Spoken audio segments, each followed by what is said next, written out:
This is Grace Dew Viaduct.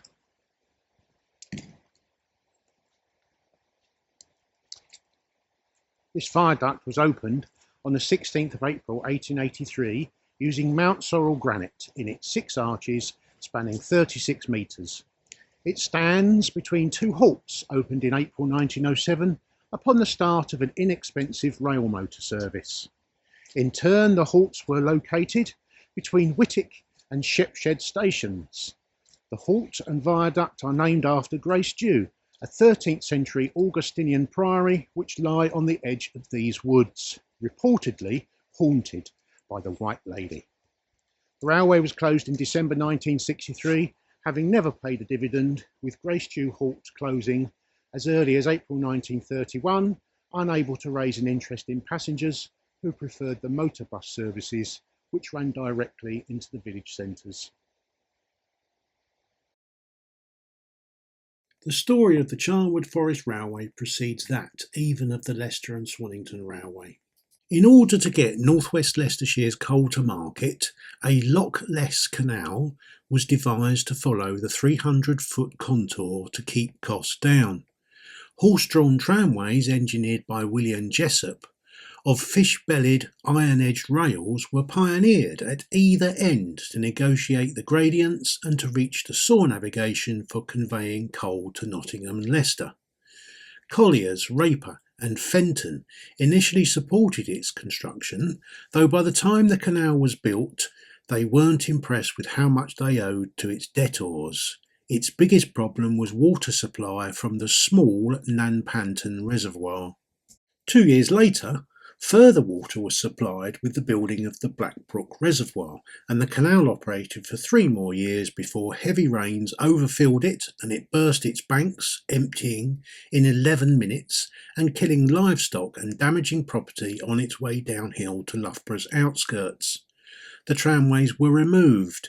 Repairs took 2 years, but the collieries had been shut down, preferring to take a hit on the loss, and Derbyshire Coal enjoyed a monopoly in Leicester.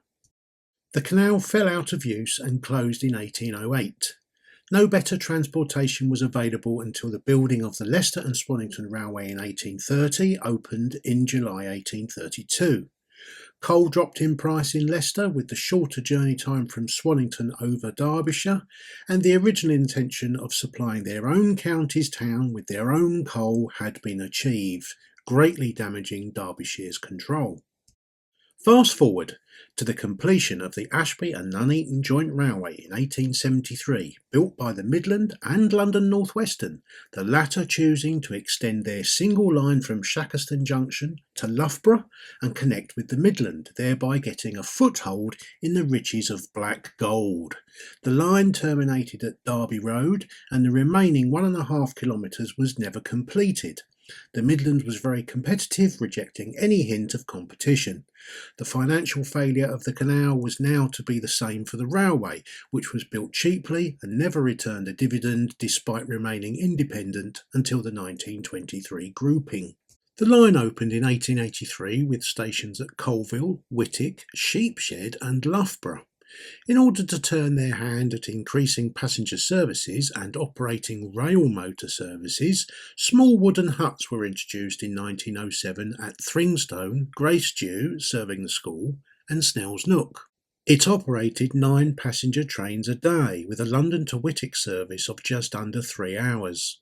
Ridership never reached any sustainable numbers after World War I, and passenger services were withdrawn in 1931 and all freight by December 1963.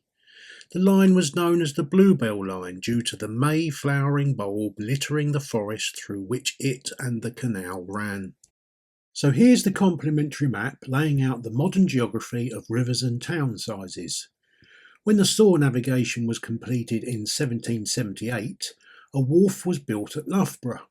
From 1794, Jessop's tramway drew wagons from here to Nanpantan Wharf, and the start of the canal, and just before the end in Osgathorpe, the canal split.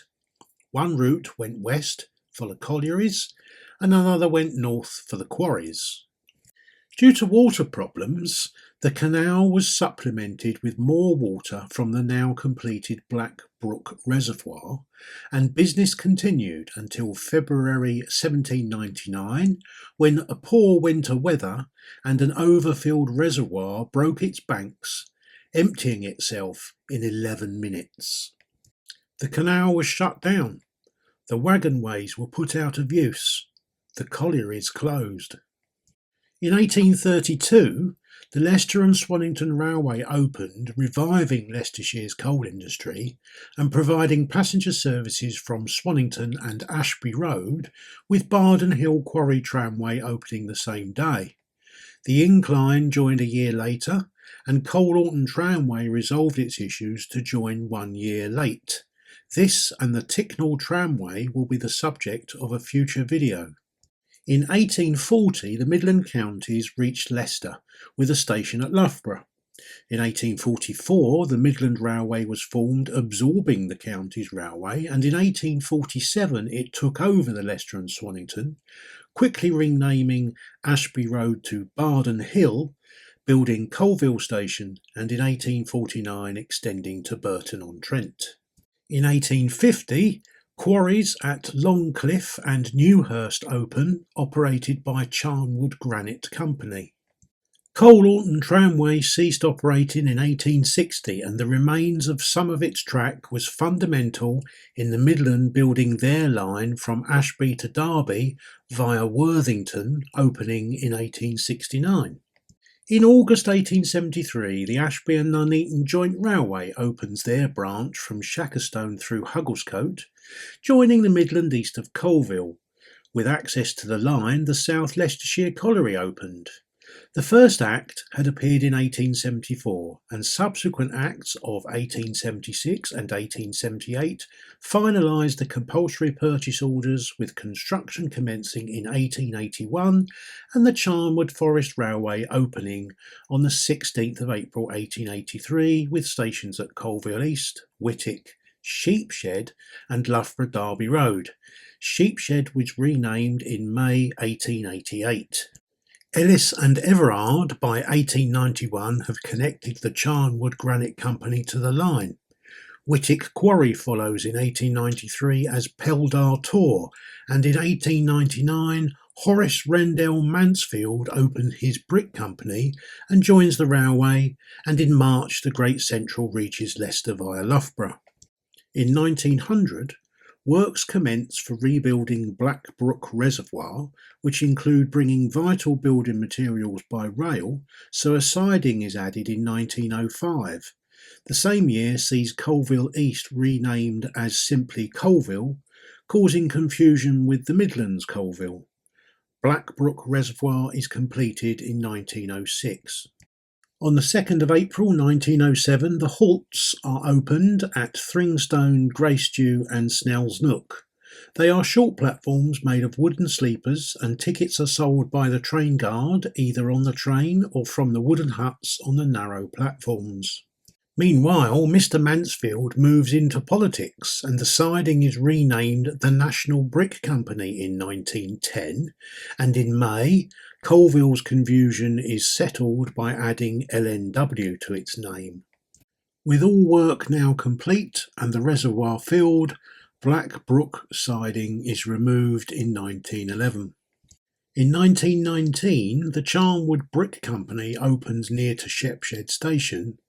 It doesn't connect to the line and operates narrow gauge and a ropeway during its lifetime.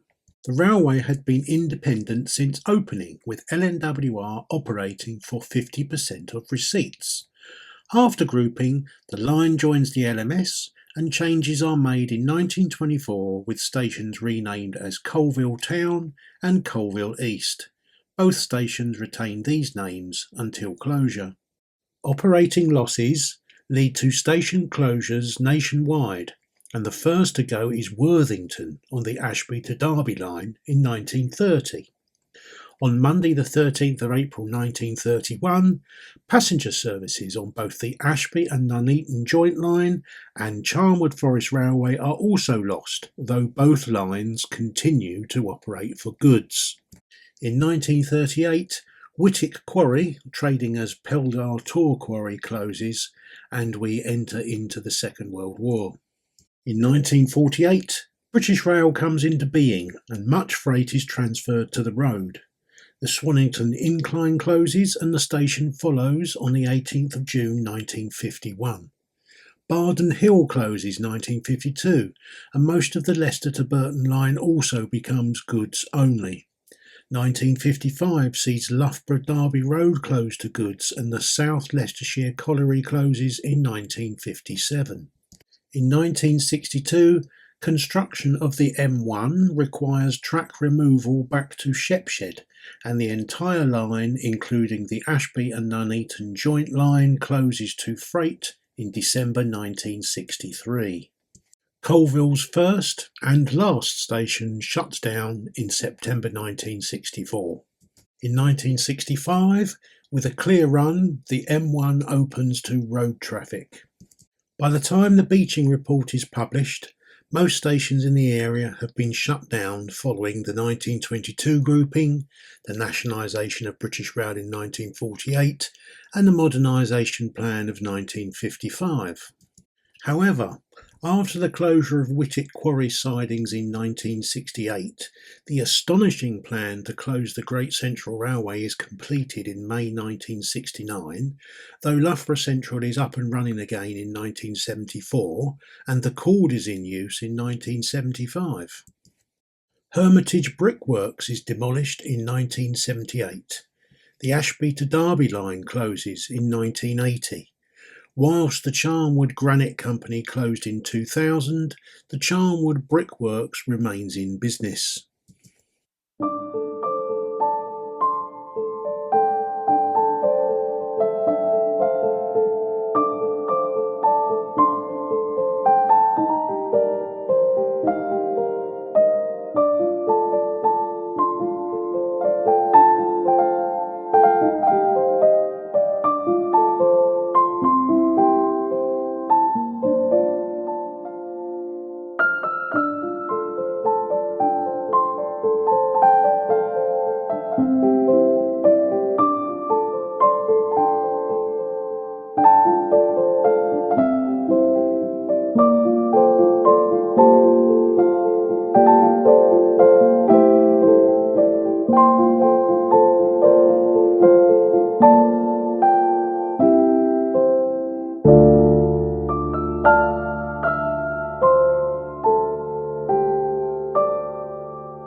If you haven't done so already, please click the all-important subscribe and hit the bell to be reminded of my next video, which will be about the ironstone workings of East Leicestershire, focusing on Holwell, Harston and Harlaxton.